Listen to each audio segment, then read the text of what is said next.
Ми звикли думати, що війна почалася навесні 2014 року, що окупація Криму та вторгнення на Донбас це просто імпульсивна помста Путіна за Революцію Гідності, спонтанна реакція на нашу спробу вирватися до Європи. Забудьте цю зручну ілюзію. Масштабна російська спецоперація зі знищення незалежної України стартувала на 23 роки раніше, буквально наступного ранку після 24 серпня 1991 року. Поки ми наївно святкували здобуту свободу, піднімали прапори та співали гімн, у кабінетах Луб'янки вже затвердили поетапний план демонтажу нашої молодої держави. І сьогодні ми розкладемо цей план на жорсткі факти, щоб ви зрозуміли справжні масштаби цієї зради. Крок перший: позбавлення нас зубів або кастрація нашої армії. Нас змусили віддати третій за потужністю у світі ядерний арсенал під пустий папірець, який нічого не вартував Будапештський меморандум. І найактивніше лобіювала цю беззастережну здачу саме російська агентура, глибоко вкорінена в український політикум 90-х років. Ми самі буквально власними руками передали зброю майбутньому кату. Крок другий: фізична зачистка політичного поля. Загибель В'ячеслава Чорновола під колесами КАМАЗа в березні 99-го року. Серія загадкових смертей впливових політиків та фінансистів. Це не якісь там випадкові фатальності на дорогах. Це методичне знищення тих лідерів, які мали реальний шанс відірвати Україну від російської орбіти. Кремль холоднокровно зачищав поле, щоб посадити в Києві своїх корумпованих маріонеток і міцно підсадити цілу країну на дешеву газову голку. Крок третій: культурна окупація. Вони чудово розуміли, стріляти в народ, який пам'ятає своє коріння, занадто складно. Тому в наші телевізори полилися буквально нескінченні потоки російських серіалів про їхніх героїчних маньків. Їхня естрада та їхні наративи. Нам десятиліттями штучно нав'язували комплекс меншовартості, готуючи фундамент для того, щоб у 2014 році частина населення зустрічала російські танки з квітами. І нарешті, крок четвертий: інституційна зрада на найвищому рівні. Вдумайтесь у цей абсолютний абсурд. Напередодні Майдану у 2013 році Міністерством оборони України та Службою безпеки офіційно керували люди з російськими паспортами. Вони цілком легально зсередини розпродували наші танки, планомірно знищували протиповітряну оборону та палили архіви контррозвідки. У 2014 році, за їхніми розрахунками, Україна мала впасти за 3 дні без жодного пострілу. Чому цей ідеальний план ФСБ тріснув по швах? Це контури історії. Ставте лайк прямо буквально зараз, бо сьогодні ми розкриємо найбільшу політичну аферу останніх 30 років. Ми розпочинаємо. Підписуйтесь на канал Контури історії, щоб не пропустити нові випуски. 24 серпня 1991 року. Україна проголошує свою незалежність. Але в Москві цей факт сприйняли не так, як остаточну втрату, а лише як тимчасове геополітичне, таке невелике непорозуміння. Поки мільйони українців щиро раділи синьо-жовтим прапорам на вулицях, а російські спецслужби уже працювали над тим, як зробити цю незалежність суто паперовою. І їхнім першим, абсолютно логічним, з військової точки зору завданням було вирвати нам ядерні ікла. На момент розпаду Радянського Союзу Україна успадкувала третій за величиною ядерний арсенал у світі.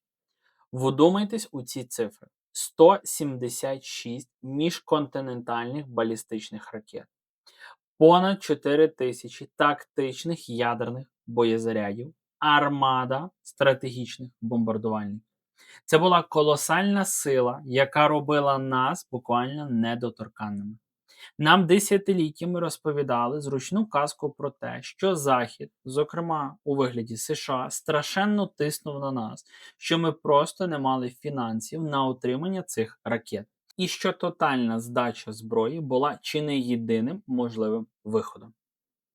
Але реальність була набагато цинічніша. Розсекречені документи та спогади безпосередніх учасників тих подій свідчать, саме проросійськи налаштована номенклатура в Києві жорстоко саботувала будь-які спроби зберегти бодай частину арсеналу як інструмент стримування. Вони свідомо гнали країну до підписання Будапештського меморандуму. Показовий факт вивезення тактичної ядерної зброї до Росії почалося ще до підписання будь-яких серйозних міжнародних угод. Москва просто приїжджала і забирала своє, а Київ мовчки на це погоджувався. І головне питання: кому ми віддали свої ракети та новітні стратегічні бомбардувальники Ту-160 та Ту-95 МС? Гордість нашої авіації, що базувалася в Прилуках. Ми віддали їх безпосередньо Росії, тій самій країні, яка через 20 років почне безжально обстрілювати наші мирні міста, наші електростанції та пологові будинки з тих самих бомбардувальників. Ми озброїли власного вбивцю своїми ж власними руками. Одразу після того, як нас позбавили головного калібру, почалася битва за Чорноморський флот, ну і, звичайно, за Крим. За законом, після проголошення незалежності, весь флот на нашій території мав повністю перейти під юрисдикцію України. Але Москва влаштувала безпрецедентний тиск. Вони чудово розуміли, хто контролює Севастополь, той контролює Чорне море. Почалися відкриті інформаційні провокації. Російські адмірали відмовлялися складати присягу Україні, кораблі самовільно піднімали російські прапори, а в самому Криму Москва почала активно фінансувати сепаратистські рухи, такі як, допустимо, рух Юрія Мешкова. Росія відкрито погрожувала збройним конфліктом. І що зробили українські політики 90-х? Вони прогнулися. Вони погодилися на ганебний поділ флоту, віддавши Росії левову частку найкращих бойових кораблів. Нам залишили фактично плаваючий металобрухт. Але втрата кораблів – це була лише половина біди. Найстрашнішим було зовсім інше. Ми офіційно на державному рівні дозволили Росії зберегти свої військові бази на нашій суверенній території. Ми самі добровільно залишили російський, так би мовити, троянський кінь у Криму. Ці бази стали справжнім інкубатором російської агентури, де офіцери ФСБ почувалися як в себе вдома, вербуючи українських військових роками. Підписавши угоду про базування Чорноморського флоту РФ, ми заклали потужну міну уповільненої дії. Саме з цих баз вийдуть ті самі зелені чоловічки, які почнуть захоплювати наші військові частини у 2014 році. Друзі, зроблю дуже коротку паузу. Російська пропаганда десятиліттями витрачала мільярди доларів, щоб переписати ці події та назавжди приховати від нас правду про те, як продавали Україну. Мій канал протистоїть цій машині брехні і створює такі масштабні історичні розслідування виключно завдяки вашій підтримці. Якщо ви вважаєте мою роботу важливою і хочете бачити такі відео частіше, регулярніше, ви можете підтримати контури історії донатом за реквізитами в описі, також вони у вас тут є виведені QR-кодами на екрані, або оформити спонсорство прямо тут на YouTube. Ваша підтримка – це незалежність мого контенту. Величезне дякую кожному, хто вже є з нами. А ми рухаємося далі та продовжуємо. Але як тримати цілу 50-мільйонну країну на короткому повідку, якщо ти вже забрав у неї зброю і поділив її флот? Відповідь для Москви була простою і геніальною – газ. Кремлівські стратеги швидко зрозуміли, що танки – це занадто дорого, грубо і привертає зайву увагу всього світу. А от газовий вентиль – це буквально ідеальна, безшумна зброя масового підкорення економіки. Вже буквально у 1993 році під час так званих Масандрівських угод Москва вперше відкрито застосувала жорсткий енергетичний шантаж. Вони прямо погрожували заморозити українські міста взимку, якщо Україна не піде на поступки по флоту та ядерній зброї. І це знову спрацювало. Відтоді почалася епоха брудних газових схем, яка тривала буквально десятиліттями. Через непрозорі компанії-посередники, такі як сумнозвісна Росукренерго, Росія цілеспрямовано створювала в Україні клас лояльних олігархів. Схема була примітивною, але вкрай ефективною. Москва продавала газ в Україну через компанію-прокладку, а мільярдні надприбутки осідали в кишенях українських високопосадовців та їхніх російських кураторів.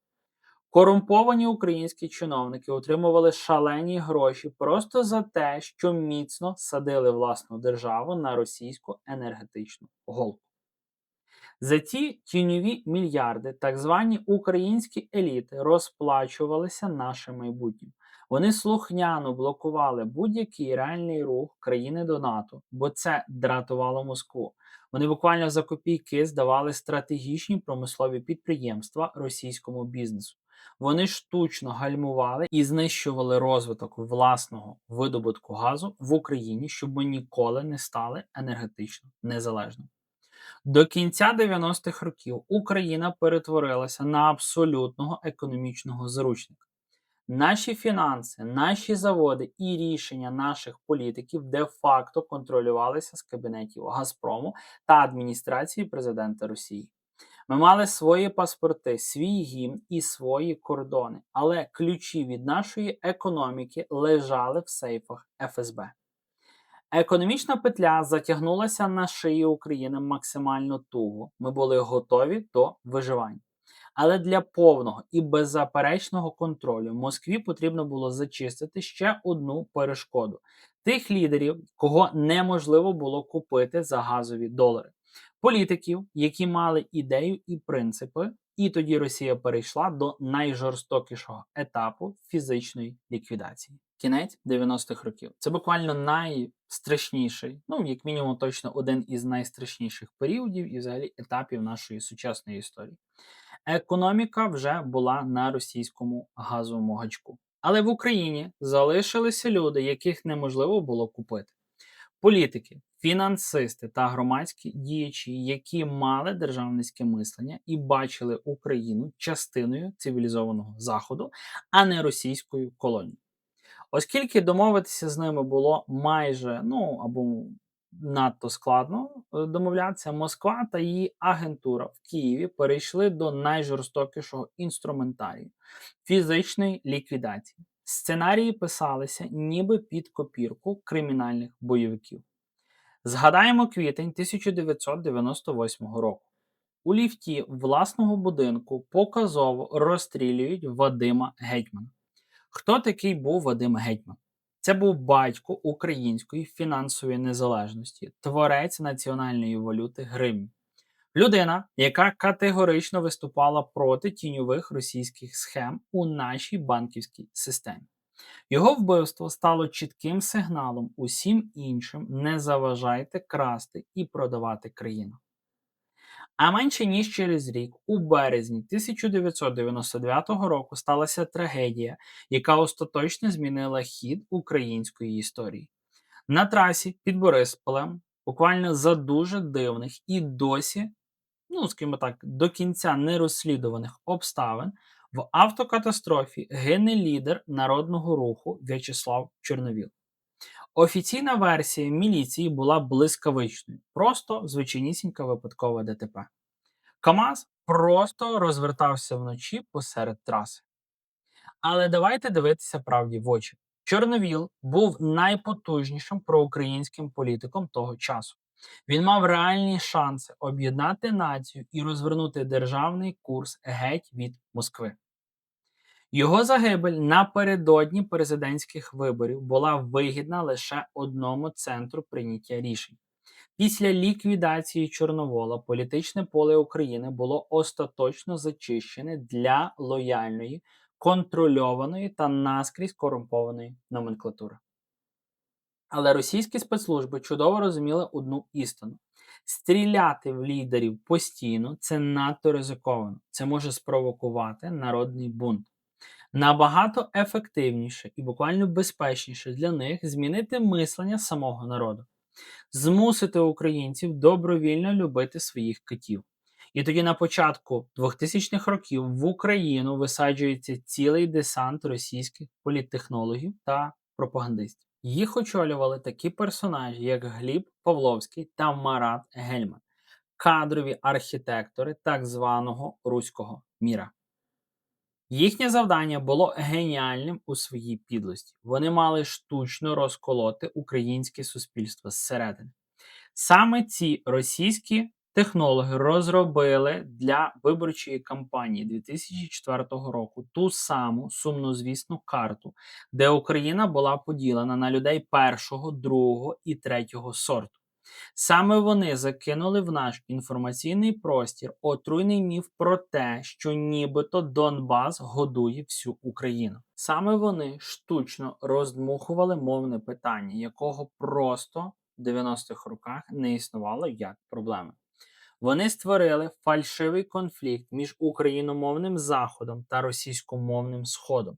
Це була класична спецоперація ФСБ за підручниками КДБ «Розділяй і володарюй».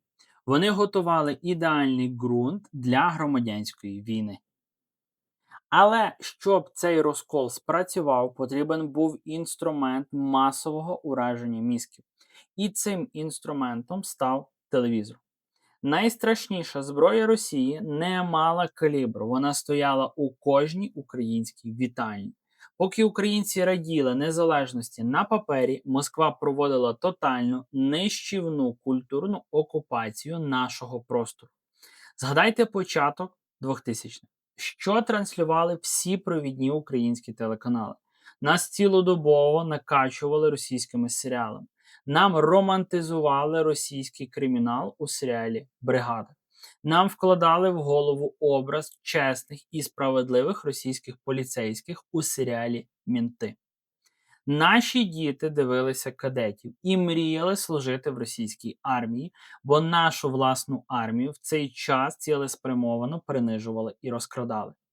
Нам нав'язували їхніх зірок естради, спільні новорічні вогники та гумористичні шоу.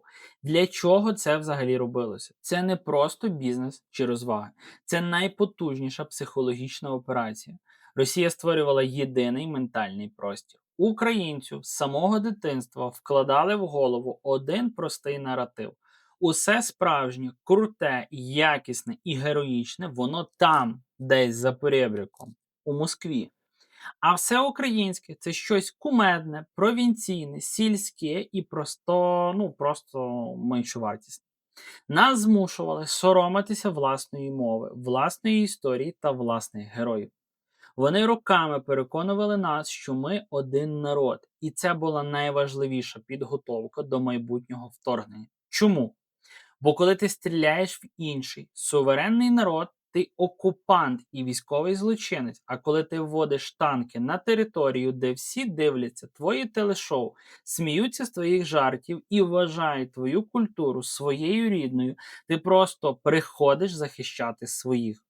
Інформаційна окупація України була проведена блискуче, наші мізки були паралізовані, але залишався останній крок – фізично знищити здатність України чинити збройний опір. Помаранчева революція 2004 року стала першим серйозним збоєм у російській матриці. Кремль зрозумів украй неприємну для себе річ. Куплених політиків та промитих телевізором мізків було недостатньо. Народ може вийти на вулиці і просто знести їхній ідеальний план. Тому Росія змінила свою стратегію. Коли у 2010 році до влади нарешті приходить Віктор Янукович, починається фінальна, абсолютно відкрита і цинічна стадія підготовки до демонтажу нашої держави. Тут зроблю невелику ремарку, бо це, як завжди, вихопиться з контексту. Нарешті приходить Віктор Янукович, тобто це не якесь, як ви кажете, оспівування його, це з точки зору Кремля, з точки зору Московії, що нарешті він приходить, бо якщо ви, можливо, жили в цей період, пам'ятаєте помаранчеву революцію, бо якщо її не знали, тобто в нас єдиний раз в історії наших виборів України, тобто був третій тур виборів, і, скажімо так, Ющенко максимально з всіма важкостями він зміг перемогти на цих виборах, не до кінця навіть конституційно легітимно, але все ж таки вдалося Януковича не допустити до влади, хоча він там тоді був прем'єром при Ющенко і так далі. І так далі. Як мінімум, Україна виграла ще додатково 5 років своєї незалежності, свого розвитку. І в 2010 році, коли Тимошенко програла вибори, то вже, власне кажучи, Янукович прийшов до влади. Головним завданням Москви на цьому етапі було фізично знищити здатність України чинити збройний опір, щоб у момент вторгнення нам просто не було чим стріляти. І те, що відбувалося з 2010 року по 2013 рік, не можна назвати просто корупцією чи якоюсь там звичайнісінькою халатністю. Це була масштабна, спланована державна зрада на найвищому рівні. Почнемо з найстрашнішого – зі Служби безпеки України. Очі та вуха будь-якої держави – це її контррозвідка. Янукович призначає головою СБУ Олександра Якименка. Хто такий Якименко? Це колишній кадровий офіцер російської армії. Вдумайтеся в цей рівень національної катастрофи. Під час підготовки Росії до війни українською спецслужбою керує людина, яка давала присягу в Москві. До кінця 2013 року українська контррозвідка була не просто паралізована, вона була фактично перетворена на філію ФСБ. Кадрові російські офіцери абсолютно офіційно з бейджами та своїми пропусками сиділи в кабінетах СБУ в Києві. Вони мали безперешкодний доступ до найвищих державних таємниць.